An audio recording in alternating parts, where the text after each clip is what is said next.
అందరికీ నమస్కారం. మన కథలో ఛానల్ కి స్వాగతం. ఒక చిన్న గ్రామంలో ఒక వ్యాపారి ఉండేవాడు. అతని దగ్గర ఒక కష్టపడే గాడిద ఉండేది. ప్రతిరోజు వ్యాపారి ఆ గాడిదపై ఉప్పు బస్తాలు వేసుకొని గ్రామానికి వెళ్లి అమ్మేవాడు. వారు వెళ్లే దారి మధ్యలో ఒక చిన్న నది ఉండేది. ఒకరోజు గాడిద నదిని దాటుతూ ఉండగా అకస్మాత్తుగా జారి నీటిలో పడిపోయింది.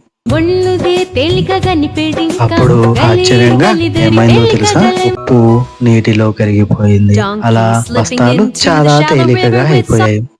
గాడిదకు ఇది చాలా నచ్చింది.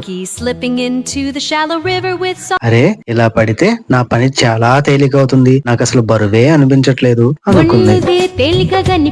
అప్పటి నుండి గాడిద కావాలనే నదిలో పడిపోతూ ఉండేది. ఇది గమనించిన వ్యాపారి ఒక తెలివైన ఆలోచన చేశాడు.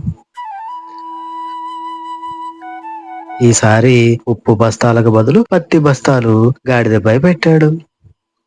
గాడిదకు విషయం తెలియదు. మళ్ళీ అది నదిలో పడిపోయింది. కానీ ఈసారి పత్తి నీటిని పీల్చుకొని చాలా బరువు ఎక్కింది. గాడిదకు నడవడం కూడా కష్టమైంది. అప్పుడు గాడిద తన తప్పు తెలుసుకుంది. ఇకపై ఇలా మోసం చేయకూడదని నిర్ణయించుకుంది.